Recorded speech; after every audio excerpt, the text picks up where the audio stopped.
Everyone, I am so excited to have DJ Niena Drake. Most of you may know her as a DJ, but there is so much more to Miss Niena. And today on the Culture Soup, we are going to talk about some of that. Hey, Niena. Hi, how are I'm you? good. Thank you so much for joining us. Now, Naina, we always start off with a culture soup moment, okay? So everybody knows the premise. I say that social media is culture soup. And so we're going to pull an emoji or trending hashtag or a topic that's popular on social media to start our conversation. Fun. Okay, Okay, good. let's do So, it. you know what? When I read your bio and when I met you, and we'll talk about how we met.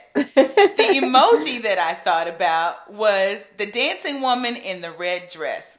And Yes. not so much that she's that fun. It's because when I use it and when I see it used, it's when women are trying to say, you go girl. And they're showing empowerment and they're showing encouragement and all of that good stuff. So, what do you think about when you see the dancing woman? I think that's absolutely appropriate. I'm happy that when you see that I come to mind. That's actually one of my favorite emojis, actually. I use it a lot just because I'm happy most of the time, like 98% of the time I'm happy. And that's the type of spirit and energy I like to spread with people, especially when they first meet me or when they hear about me and things like that. So I'm glad that was the energy that I spread upon you when I first met you. Absolutely. And I have to tell our listeners how we met. Yes. So I was in, gosh, where were we? We were at the Black Enterprise Orlando. Orlando Women Hmm. of Power Summit. And I was there with my brand. Everybody knows I work for AT&T, so it's not a big Yeah. secret. But we were there and we were doing a conversation with Shaka Pilgrim from Yeah. Sean Carter Enterprises. And Amazing. we had a fireside chat, and then afterwards we had a party. Yeah. So my team from Flowers Communications Group recommended you to do the party. And I have to tell y'all, she's not just a DJ. She is just a sprite. She connected with me immediately, not just because I was a client, but she was friendly and she wanted to make sure that those ladies had a good time that night. And we Yeah. connected. I'm not even sure how we exchanged emails. It may have been because we were sharing pictures and Hmm. videos from the event, and Yeah. we stayed in touch. And I just Yeah. thought, you know what? That is so counter to what sometimes the spirit can be when you meet Hmm. new women. You know how we Yeah. can be sometimes not Yeah. so positive, but Yeah. you were the exact opposite. And I just thought that was awesome. And we've stayed in touch. Would you agree? Yeah, no, that was a night to remember for so many reasons. You guys put on an amazing event, and I'm so glad that you guys called me to do it because I felt like it was very in line with my brand and, the type of vibe and energy that I like to share with people, especially with the summit itself. Mm-hmm. Like that Black Enterprise Summit I'd never been to before. And Okay. so it was my first time I know the summit's about like 15 years old. And for me to come there and that to be the reason why I came was even greater. And Shaka is just everything. She's Yes. everything. She's the sweetest person ever, but she's also like a boss in the business. And so to be on the same event with her was a pleasure and an honor. And I know we both have done a lot of work in the business, but I Mm-hmm. always like to give props to other women in the business that are doing their thing, and you killed it hosting. Like Thank it was you. such a good night. Like I still look at the videos and I'm like, we kicked it. I know it was Oh, great, and those sisters, I tell you, those corporate sisters would not sit down. they They had to wanted to kick us dance. out. They Yes, had to they kick us wanted to out. Like dance the night all did not night. end at times it was supposed to. They basically kicked us out. They turned the lights off on us. And you guys have no idea the stress. I was having some technical Oh difficulties. yeah, we wouldn't have And known. no one knew. Well, see, that's the Yeah. sign of a true professional. Yes. Oh, I didn't let anyone know. I definitely kept it as happy and with the dancing emoji as possible. Yes, there you go. Because there were that was actually, as a DJ, I encounter a lot of challenges Mm-hmm. technically. Why, in doing what I do, because what I do is very technical. There's one Mm-hmm. aspect of it is all creative, and the other side it's like all technical. It's like 50-50. And Exactly. so to me, when I show up and, the things are, I'm having issues with equipment or things like that, usually it's very little things that can be tweaked and adjusted in a matter of like 10 to 15 minutes. Yeah. But you guys have no idea that I literally was, my first like hour and a half to 2 hours Really? was That really, long? but y'all had no idea. None. Oh man, all we were doing was partying, and it was Yeah, great. You were just up there smiling, like, "Yeah, y'all get it." That no was one knew, awesome. honey. No one knew. But it was great. I had a blast with you guys, and I'm so glad. I connected with a lot of great women that at that event that day, and the couple days I was there, and then to continue to keep the conversation going. I actually just was at the Black Enterprise Tech Connect Summit, That's a good one. and followed up like a lot of the same women that were at the first Black Enterprise event. They were there too, and Oh, so good. it was just good to see a lot of familiar faces again. So. Awesome. So let's talk about this hat that you wear that actually takes your DJing into marketing with a lot of different brands, big ones too. Yeah. I saw you at Essence with McDonald's, Yeah. isn't that right? Yes. Mm-hmm. Yes. I've done Essence Fest for probably 9 years now, 8 or 9 years. And it's a great festival. Just overall, it's a really, really good festival. But to work with Verizon, which is one of my really big clients as well, and McDonald's and other brands that want to work with me, like Coca-Cola, whomever, they're the lead sponsors for that festival. And for them to reach out to me and, have me as their main official DJ for events it's a blessing. I'm very thankful to all the teams, all the marketing agencies and the, ad agencies that team up with the brands to bring me in and execute the whole like activation is a really, really cool experience. And I've been doing it for a long time and I love it every year just as much. This year was amazing. It was really, really fun. So I have a good time at that festival every year. So there's an insight here that I feel like some of these big brands have finally gotten to. And it's not just insert DJ, play hip hop, sell products. What is it? It's a little bit deeper than that. It gets to culture, right? Absolutely. I mean, they understand. And the thing is my relationship with a lot of the brands that I've been working with I've been working with them, most of them for almost 10 years, right? And so this leads into the people who are in-house at these companies, who work in the marketing departments, who work in the, community affairs or services departments or whatever those departments are, that see the need, that see the importance, and they seek out people who have polished brands, such as me. I consider myself having a polished brand to be able to work with companies as big as McDonald's or Nike. They're not going to just hire someone to play music. Right. Like they want someone who is going to be a reflection of what their, clientele is as well. And so, I give a lot of credit to the people that are inside of these companies that have that passion, that vision, and are making change from the inside, because that's not easy to do. Sure. Yeah, absolutely. Yeah. When we go into the boardrooms, I was telling a group of students just yesterday, we can't just go in there and say, oh, we got this feeling. I have this idea. I have this gut, reaction. No, you have to show the data. And sometimes we end up going to Nielsen and some of these other third-party research companies to find the data that says, you know what, we need to be reaching Black women. And this is how we need to do it. We need to show up at this event. And you know what? We need to go all out. The speakers need to be women. The DJ needs to be a woman. Everything. Yeah.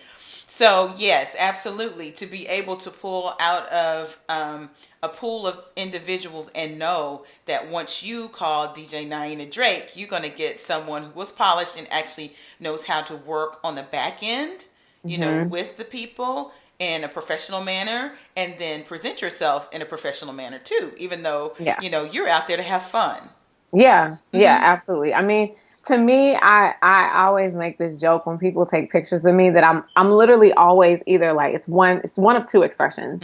I'm either intensely smiling, and I say this thing, I smile so hard that I can't see because my eyes are closed. I'm so happy. That's one expression. The other one is like a straight face, like serious expression, because I take my work very seriously. And I think while DJing has become like very trendy for a lot of people in the past couple years, and, people have gotten into the business for the wrong reasons, I say. And I've spoken on this before in other interviews, is that, I started DJing because of my love of music. I can't live without music. And DJing, I can say God made me a DJ. I didn't pick this as a career because I didn't even think it was possible as a career, right? And so for me, it's very important to protect the craft of what I do, and to share it from a very genuine place. Like, I do it because I love music and I want to share the message of the music with the masses. And DJing is one way, the main way that I do that. Like, I was a kid that used to like walk around with a Walkman or, like a little radio and like share music with people in the neighborhood. But DJing just gave me that on a massive level. And it's just a blessing to be able to do that. But, I definitely feel like from my passion and the reasons and my intention as to why I do it is why I get to meet people like you and others that, are just great people and that great vibes. And, you exchange that energy and you continue to grow those relationships and work with great brands and continue to work with other great brands. And, it's just a beautiful thing. I'm very happy, thankful, and blessed. That's awesome. I picked up how serious you are about your craft, not just in working with you that one night, but even just following you on social. There was a repost where you used a certain technique. You called it blending. And I could tell just from the look on your face, you were taking it seriously. And you kind of told people in the comments, now look. Yes. Yeah. If you pick up on this, you give me credit. Lil Wayne's birthday party. I ended up doing he did a private dinner here in Los Angeles, in addition to a private birthday party, which turned into his release party because we were actually supposed to be announcing the release at midnight at the party, but he changed plans. He released the project beforehand, but it was, a combination of those two. And I didn't know that I was being recorded at that time in that moment. Like I was just taking pictures and stopping in between. But when I did that and I saw that was a blend that I did, I know a lot of DJs don't blend. They don't. So they just like cut it and they don't care. And like I said, I take it very, very seriously. Like, I don't play games with this. And when I posted it, I did tell people, I know y'all don't blend. So if you do this, if you take this, give me credit because absolutely you saw me do it. So, give me credit where credit is due. And I think that's just out of, absolutely. respect. And how long have you been DJing? I started when I was 12, 13. Oh, wow. Yeah. On the East Coast. I went to a school called an ABC House in Topsfield, Massachusetts. And that's a program. The ABC House are only like on the East Coast. And they actually are programs where they take inner city youth and they put them in a really good school system, usually out in the boonies. And my aunt and uncle were running a house. They were running an ABC. They were like the administrators and the directors of a house in Massachusetts. And so my mom sent my brother and I out there to go to school. And they were managing like 10 guys from New York and New Jersey. And we were, we lived in the main house, obviously, because that was my family. But I was a straight A student in Chicago. Awesome. And when I got there, they were like, you're a straight B student because because our level of our grading scale is a lot higher and more intense and just more difficult.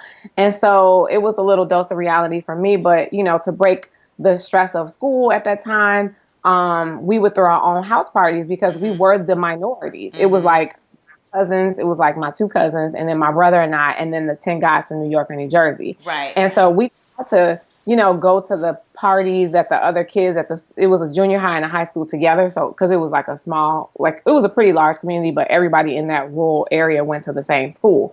And so, we would try to socialize and go to their parties and stuff like that. And we just could never fit in. We were inner city youth that had a different way of talking. We had a different way of dressing and a different way of, relaxing and enjoying social time. Right. And so we ended up starting to throw our own house parties and I would make mixtapes and and I would DJ our house parties. And I love it. That is how I started DJing. And, that in that time when I was doing that, I was 12, 13 years old. So I didn't have turntables or anything like that, but I would make these mixtapes, and that's what I would use to DJ the parties. Mm-hmm. And so I learned in that time, how regional music is, Mm-hmm. because some things are hot on the West Coast Mm-hmm. at different times, hot on the East Coast and vice versa, right? Mm-hmm. There's regions to how music moves throughout the world. Mm-hmm. And I was a girl from Chicago, Mm-hmm. and, Chicago's really big on house music. Mm-hmm. And so that was a lot of what was playing in the mixes that I was making. Gotcha. I get to the house party and I play that, and the guys would be like, what is this? That? In New York and Jersey, reggae and old school hip hop was really, really popular, Mm-hmm. right? And so while I thought what was popping in Chicago was going to pop at the parties when I went back, to school, that it wasn't the case. And so that taught me really early on the importance of how regional music is and how important it is to play to your crowd. It's not just about what I think is great music as a DJ. Y'all got to listen to everything I want to hear. Right. Like some play like that, but you have to know the room, read the room, and give it a nice variety of what you use to enlighten people. Like I'm not just going to play what's on the radio, because you could technically go just listen to the radio. I'm going to give you things that you haven't heard in a long time. I'm going to play things that you've never heard before, and you come up to me afterwards and you're like, what's that song? Yeah. And so I like to enlighten people and make it a full on experience when I DJ. That's awesome. So somewhere in there, you ended up working at television stations as producer in entertainment and also news. Yes. So while I started in music at the age of 12, 13, I started in television at the age of 15, 16. Wow. And it was through a program called the Emma Bowen Foundation for Minority Interest in Media, but it's just Emma Bowen Foundation to make it more simple. And the foundation basically was this amazing opportunity. It was scholarship based. So I was a nerd. I'm still a nerd to this day. Me too. I'm proud, right? I'm always learning, researching, trying to get more information. And so I was applying for colleges when I was a junior, or a sophomore. I'm sorry. I was taking college classes when I was in high school as a sophomore, because I knew that I wasn't going to have a way to go to college if I didn't figure it out, right? My mom was a single parent at the time, and we didn't have money. And so I was applying for scholarships. I was trying to take gen eds at community colleges, so I could save money, because gen eds at a regular university are just massively expensive. So I was taking classes. I was applying for scholarships as early as I could, even earlier than they would even allow me to. A lot of people are like, oh, you're a little too early. So this was a program. I remember I was sitting in class, and I was always in the college room. I know some high schools have that. And I heard them make this announcement about this program. And I go into the college room, I apply for it. It was a very stressful process. There was, all letters of recommendation I had to give. There were multiple people I had to interview with. And the program was basically where I was obligated to work at one TV station, which was Fox in Chicago. If I was granted the opportunity, which I was, obligated to work there from the time I was in high school all the way through college. Oh, wow. Right? So it was a long-term work study program versus what a traditional internship program is defined as now, where you go in for a semester or a short-term situation. Right. So it was a lot longer of a relationship and a commitment. And the beauty of it at that time, now the program's structured a little different now, but at the time it was amazingly unreal great, because I was working in every different department throughout my time there. I was there for a total of 10 years, and I worked in just about every single department at the TV station. So I learned how the entire TV station ran, with, interconnecting between the different departments, what people's jobs were, what they actually did, how they did them. I got hands-on experience, and I got paid, right? So I got paid on a regular 2-week schedule like everyone else. But in addition to that, I got paid the matching funds of my big breaks, like my summer break. If I made a certain dollar amount between these specific dates, they would match that and send that to my school when I went back. So Okay. it was it changed my life. Yeah, There was a well, lot of things I applied for, but that, and I got a lot of different scholarships, but that was the very most important long-term relationship of, that I had to start my career off in television. that's awesome. So I was reading a list of all the people that you've interviewed. One of them was former President Barack Obama. Tell me about that. Well, when he was in Chicago, before he was president, he was in Chicago. Everyone knows that, and I was a producer. So for the listeners, to give them a sense of how my career, evolved over that 10 years while I was at Fox. They hired me. I was a work study student, so obviously got paid, and work is similar to an internship, but a little better.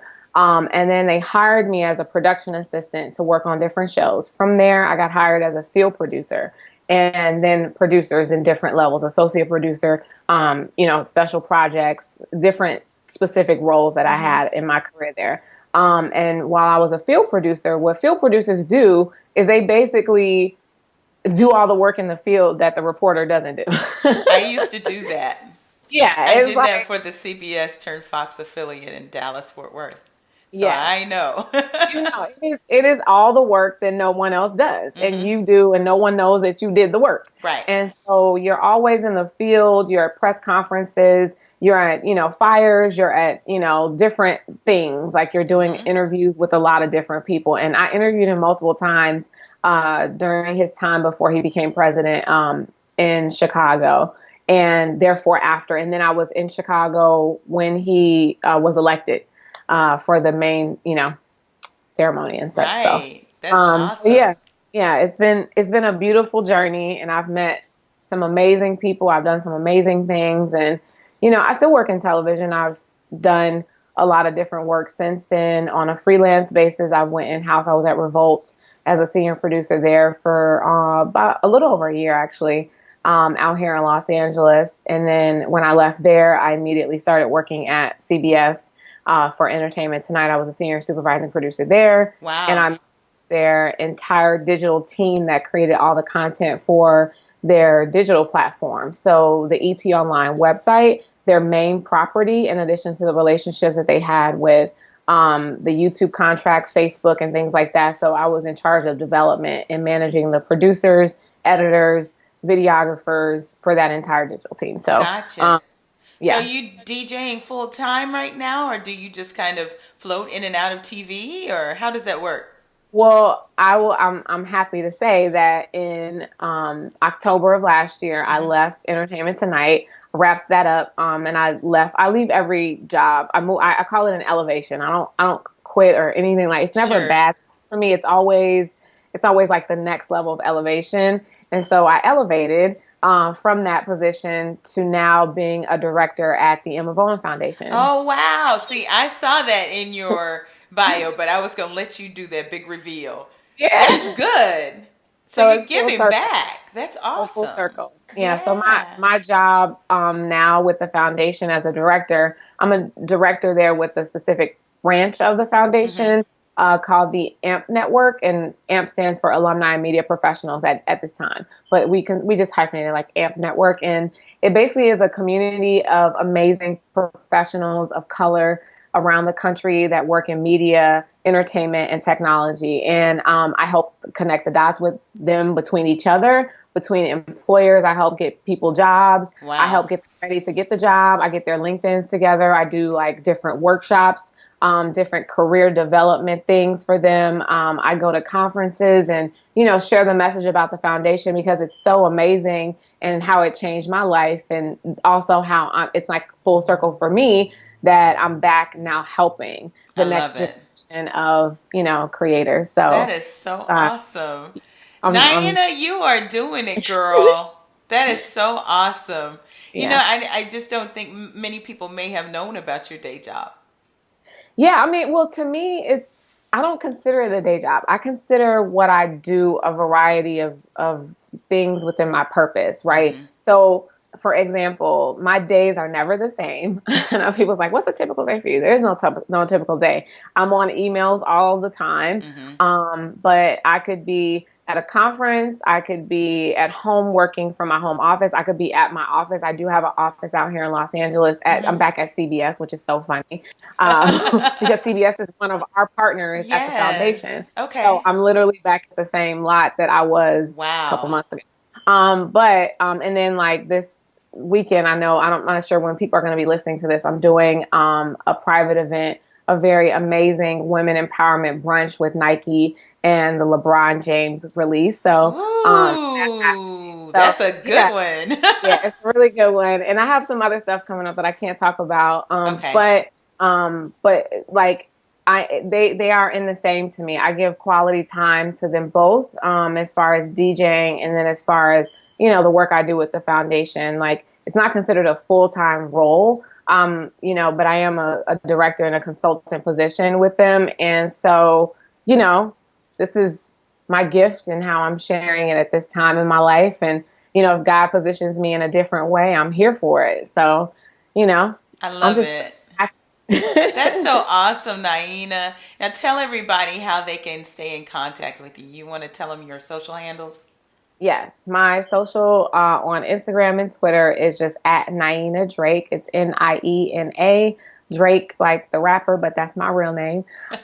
Drake. And then my Facebook is DJ Niena Drake, and then my website is just nienadrake.com. But please connect with me on LinkedIn because I love LinkedIn. I think it's a great platform, and especially for business. It's like I love it too. like search my name on LinkedIn and send me a request, say you listen to the podcast and, you want to, build, and I'm here for it. But I definitely encourage everyone in the professional world, whether you are in-house at a corporate company or you are freelance and independent, you should be on LinkedIn and in a very polished way. And so I do LinkedIn workshops on how to be a LinkedIn ninja because I That's consider great. myself a ninja. Awesome. We got to connect, But yeah, Niena, yeah, because I don't think we're connected there. That's awesome. yeah. And I'm writing my book, so Oh, everyone stay tuned. good. Yes, I am writing my book because I didn't realize it early on, but I think now I realize how special and unique my journey and my career has been. Yes. And while some people are taught very young or early in their career that they have to pick one, Mm-hmm. you have to do this one thing and just focus. I do believe in the power of focusing and not over multitasking, but I think that if God gives you the time management and discipline and focus and skill to be able to do multiple things, it's okay, and I don't want people to feel like they're in a box. And I think sometimes we're taught and told that, but I've done it successfully and I continue to do it successfully. It wasn't, like I did work in television for 10 years and I've been in music and an entrepreneur for 10 years. And now at this phase of my life, I'm combining them both. Yeah.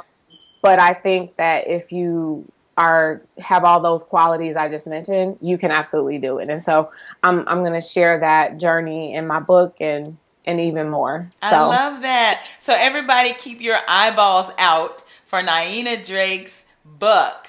That'll yeah, come out soon. I don't know what the time frame is, but just be watching, okay? yeah, It has been wonderful, Niena. I consider you one of my sisters. And I Oh, hope to work with you again soon. And hopefully you'll be back to talk about that book when it drops. yes. Oh, I absolutely will. I will be back. Awesome. Everybody, DJ Niena Drake and producer and director of what's the name of the foundation again? Emma Bowen Foundation. Yes. And what's the website for that? Do you have one of It's those? Emma Bowen. If they just search Emma Bowen Foundation, they'll be able to see some of the work we've done, but they can go to our website at emmabowenfoundation.com. Yes, and an Emmy award-winning producer. We don't want to forget Emmy that. award I used winning. to didn't give myself credit for that, but You I, should. so yes, I am not just a producer. I'm an Emmy award-winning producer. Yeah. All day. Good job. I really appreciated this conversation, Niena. And you know what? I hope you'll follow along with the Culture Soup and see who else we talk to. All right, everybody.